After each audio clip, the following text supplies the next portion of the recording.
Assalamualaikum warahmatullahi wabarakatuh.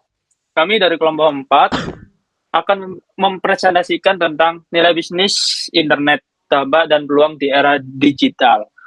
Sebelumnya, perkenalkan, nama saya Abdul Hakim Fatur Rahman, NIM 187241111. Perkenalkan, saya Andreas Pratama Syaputra dengan NIM 187241101. Nilai bisnis internet mengacu pada manfaat ekonomi dan strategis yang diperoleh perusahaan atau individu melalui pengguna teknologi internet. Ini mencakup peningkatan efisiensi operasional, perluasan pasar, pengurangan biaya transaksi, serta inovasi dalam model bisnis. Selanjutnya, Yang kedua ada peran penting nilai bisnis internet, ada 5 poin. Yang pertama adalah efisiensi operasional, yaitu otomasi proses bisnis mengurangi biaya dan meningkatkan produktivitas. Yang kedua ekspansi pasar, yaitu bisnis dapat menjangkau pelanggan dengan lebih mudah melalui platform digital. Yang ketiga inovasi model bisnis, yaitu internet memungkinkan munculnya model bisnis baru seperti e-commerce, fintech, dan ekonomi berbagi atau sharing ekonomi. Yang keempat ada aksesibilitas dan konektivitas, yaitu mempermudah komunikasi antara pelanggan, mitra bisnis, dan pemangku kepentingan lainnya. Dan yang kelima, ada pengambilan keputusan berbasis data, yaitu teknologi digital memungkinkan bisnis mengumpulkan dan menganalisis data untuk strategi yang lebih tepat sasaran. oke, selanjutnya ada pertumbuhan ekonomi digital di Indonesia. Di sini yang pertama ada tren pertumbuhan ekonomi. Di sini yang dimaksud dengan tren adalah nilai ekonomi digital Indonesia mengalami pertumbuhan sangat pesat dalam beberapa tahun terakhir. Yang kedua, ada sektor dominan dalam ekonomi digital. Contohnya seperti e-commerce, ride hailing, dan transportasi online. Yang ketiga, ada faktor pendukung pertumbuhan. Contoh dari faktor ini adalah meningkatnya pengguna internet dan pengembangan infrastruktur digitalisasi. Yang keempat ada tantangan dalam pertumbuhan ekonomi digital. Contohnya seperti kesenjangan digital, keamanan dan keamanan cyber. Yang kelima ada implikasi bagi bisnis dan masyarakat.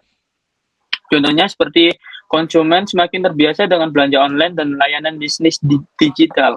Selanjutnya, Selanjutnya, sektor e-commerce sebagai pendorong utama, yaitu e-commerce menjadi pilar utama dalam pertumbuhan ekonomi digital Indonesia. Dalam teknologi, kebijakan pemerintah dan peningkatan literasi digital menjadi faktor kunci kesuksesan sektor ini. Diperlukan strategi adaptasi bagi pelaku usaha agar tetap kompetitif dalam persaingan digital. di sini ada dampak positif dan negatif terhadap bisnis.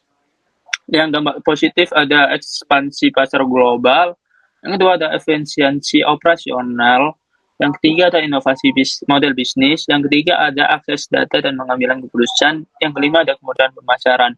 Di dampak negatifnya ada yang pertama jelasnya ada persaingan yang sangat ketat antara perusahaan satu dan perusahaan lain, yang kedua ada keamanan data, yang ketiga ada ketergantungan pada teknologi, dan keempat ada kesenjangan digitalisasi.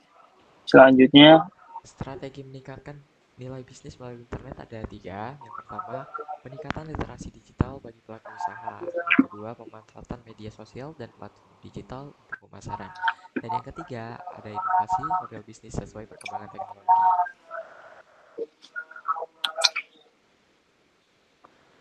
oke, selanjutnya di sini ada studi kasus di brand Erigo.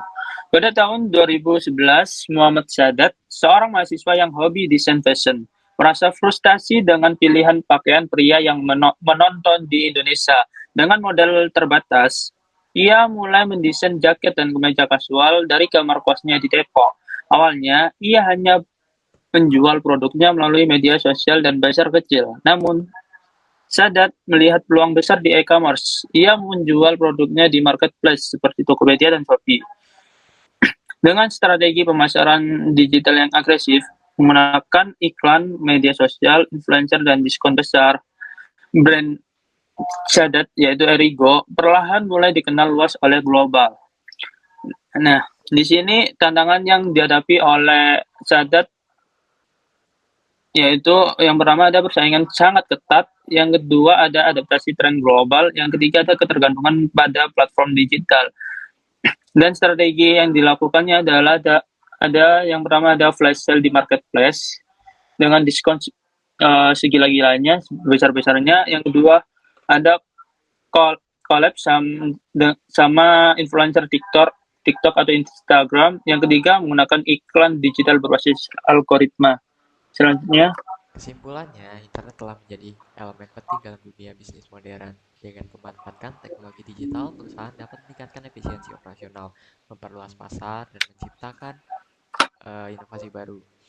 Pertumbuhan ekonomi digital di Indonesia semakin pesat, terutama di sektor e-commerce, fintech, dan industri kreatif digital. E-commerce menjadi sektor utama yang mendorong transformasi bisnis, memberikan kemudahan bagi pelaku usaha untuk menjangkau konsumen lebih luas. Studi kasus Erigo membuktikan bahwa bisnis lokal dapat sukses di pasar global dengan strategi digital yang tepat melalui pemanfaatan marketplace, media sosial, dan kerjasama dengan influencer. Erigo berhasil meningkatkan brand awareness dan masuk ke ajang bergengsi New York Fashion Week. Hal ini menunjukkan bahwa internet tidak hanya mempermudah transaksi bisnis, tapi juga memberikan peluang besar bagi brand lokal untuk berkembang. Namun, tantangan dalam ekonomi digital tetap ada, seperti persaingan ketat, keamanan data, serta ketergantungan pada platform digital. Oleh karena itu, pelaku bisnis harus terus berinovasi, beradaptasi dengan tren teknologi, serta membangun strategi digital yang kuat agar tetap kompetitif. Digitalisasi bukan lagi pilihan, tapi kebutuhan utama dalam dunia bisnis modern. Pemanfaatan teknologi yang tepat akan membantu bisnis bertahan dan berkembang di era ekonomi digital yang terus maju. oke, ini ada daftar pustakanya, bisa dilihat langsung di jurnal. Oke, segitu dulu presentasi dari kami. Bila ada salah kata yang kami sampaikan, mohon maaf. Wassalamualaikum warahmatullahi wabarakatuh.